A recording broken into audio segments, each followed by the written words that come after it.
এ দেখো তোমাদের দাদাভাই ওখানে বিরিয়ানি করার জন্য মাংস এনেছিল, তা আমি বলছিলাম একটু পকোড়া খাবো, তাই এখানে নিয়ে নিয়েছি চিকেনের পিস দেখো তোমরা।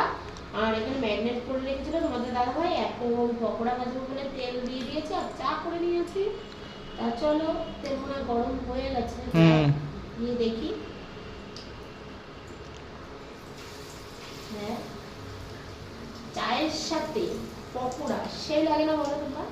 তোমরা কিন্তু বাড়িতে এরকম আমাদের মতো করে খেতে পারো। আমরা মাঝে মাঝে খাই, আবার হচ্ছে পকোড়া আমি খাইনি কোনোদিনও, এই ফার্স্ট।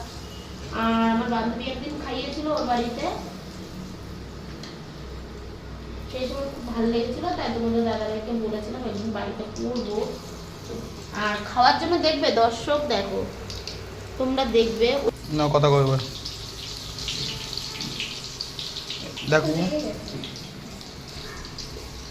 বেশি হয়ে গেছে নাকি? কমাতে হবে, ওই তেল বাইসে গ্যাসে রাখে না তো।